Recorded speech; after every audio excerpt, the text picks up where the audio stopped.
Hujan asam? Apa ya hujan asam? Pernahkah kalian mendengar istilah hujan asam? Daripada tebak-tebak, yuk kita cari tahu bersama. Hujan asam pertama kali dicetuskan oleh Robert Angus Smith pada tahun 1872. Ia menemukan hujan asam di kota Manchester, Inggris, yang menjadi kota penting dalam revolusi industri. Robert Angus Smith menemukan hubungan antara hujan asam dengan polusi udara. Nah, itu tadi sejarah hujan asam. Tapi, untuk mengetahui lebih jauh lagi tentang apa itu hujan asam, yuk kita tanyakan saja ke ahlinya. Ya, sebenarnya hujan itu secara alami bersifat sedikit asam, pH antara 5,6 sampai 6. Itu terjadi karena adanya gas CO2 di udara larut dalam air hujan. Nah, hujan asam adalah hujan yang pH-nya di bawah 5,6. Jadi bersifat asam airnya. Hujan secara alami bersifat asam atau memiliki pH sedikit di bawah 6 karena kandungan karbon dioksida yang larut dengan uap air memiliki bentuk sebagai asam lemah. Jenis asam dalam hujan ini sangat bermanfaat karena membantu melarutkan mineral dalam tanah yang dibutuhkan oleh tumbuhan maupun hewan. Sedangkan hujan asam diartikan sebagai segala macam hujan dengan pH di bawah 5,6. Artinya, kadar keasaman pada hujan asam lebih asam dibandingkan dengan hujan pada normalnya. Nah, dari penjelasan tadi, sudah tahu kan sekarang hujan asam? Ternyata hujan asam adalah hujan yang memiliki pH di bawah 5,6. Lalu, apa ya sebenarnya zat asam itu? Bagaimana kaitannya dengan pH? Yuk kita cari tahu bersama.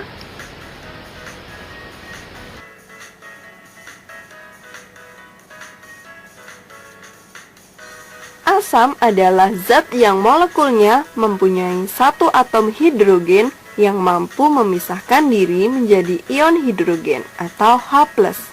Dengan kata lain, semua asam adalah sumber ion hidrogen atau proton.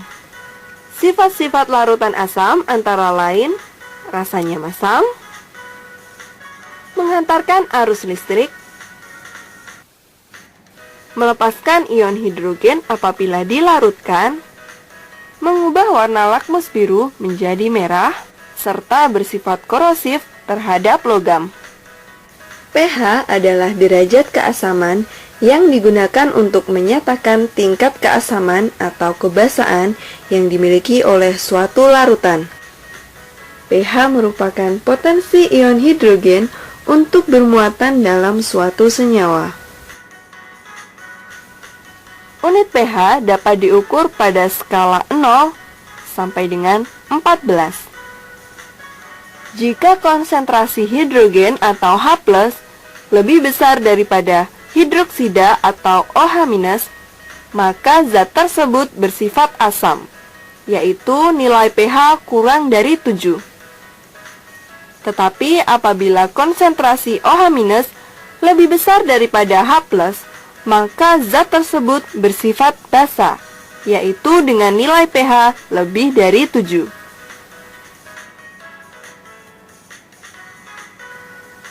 Nah, untuk mengetahui zat-zat yang tergolong asam ataupun basa, kita dapat menggunakan indikator asam basa.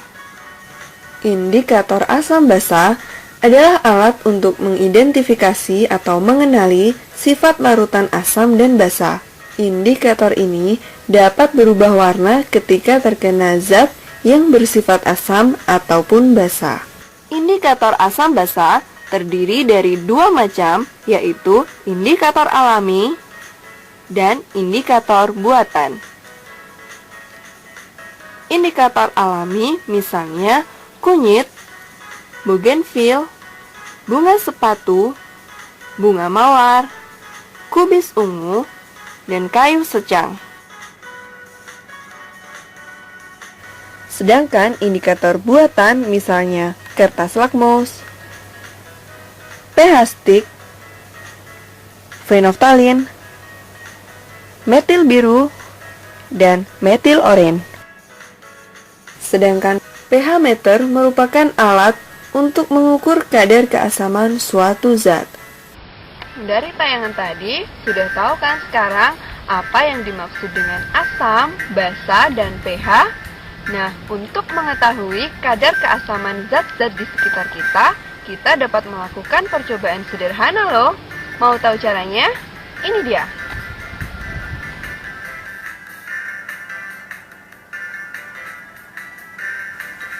Sediakan alat dan bahan berikut ini. Air jeruk, larutan deterjen, ekstrak bunga bougainville, ekstrak bunga sepatu, tabung reaksi dan rak tabung, serta pipet tetes. Masukkan ekstrak bunga bougainville ke dalam tabung reaksi 1, 2, dan 3 kurang lebih 20 tetes. Masukkan larutan air jeruk ke dalam tabung reaksi 3 dan amati apa yang terjadi.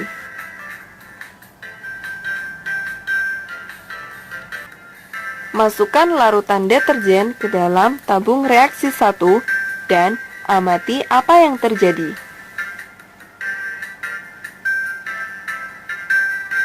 Nah, ternyata terjadi perubahan warna pada tabung reaksi 1 dan 3. Zat yang mengubah indikator larutan bougainville menjadi lebih cerah adalah zat yang bersifat asam. Sedangkan yang mengubahnya menjadi lebih gelap adalah zat basa. Nah, selanjutnya ulangi proses tersebut dengan larutan bunga sepatu.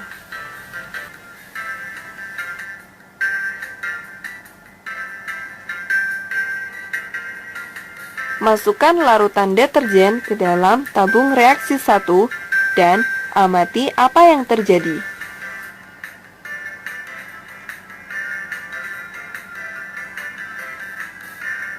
Kemudian, masukkan pula larutan air jeruk ke dalam tabung reaksi 3 dan amati apa yang terjadi.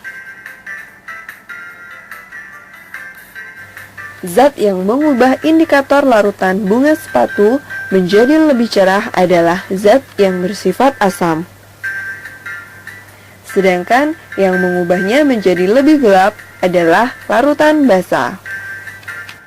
Dari perubahan warna yang cukup jelas inilah, maka ekstrak bougainville dan ekstrak bunga sepatu dapat dijadikan sebagai indikator alami. Nah, pada kesempatan kali ini, kita akan menggunakan pH meter untuk menguji kadar asam basa air mineral, air kran, dan air hujan di wilayah Yogyakarta.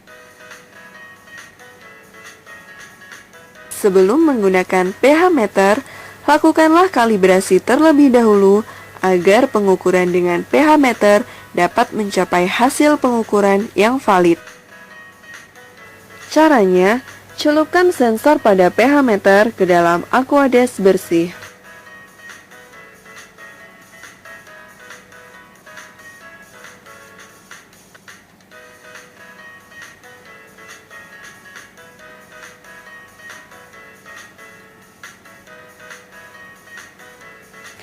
Kemudian, celupkan ke dalam larutan standar pH 4 dan putar knop kanan hingga menunjukkan angka 4. Kemudian, semprot sensor pada pH meter dengan Aquades.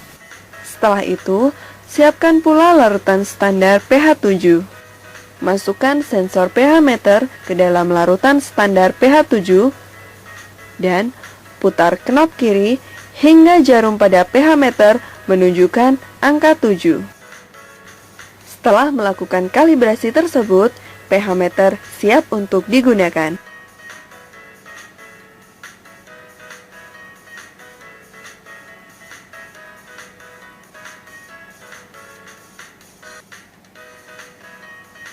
Masukkan sensor pH meter ke dalam air mineral.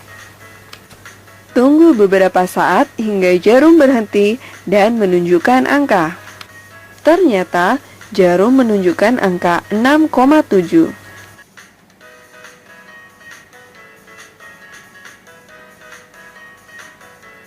Dengan langkah yang sama, ternyata didapatkan hasil pengukuran pH air keran yaitu 6,4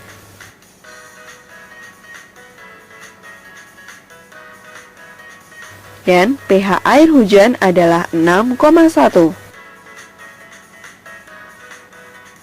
Dari percobaan tersebut, dapat kita ketahui bahwa ternyata hujan yang turun di wilayah Yogyakarta bukan termasuk hujan asam karena memiliki pH di atas 5,6 atau merupakan pH hujan pada normalnya.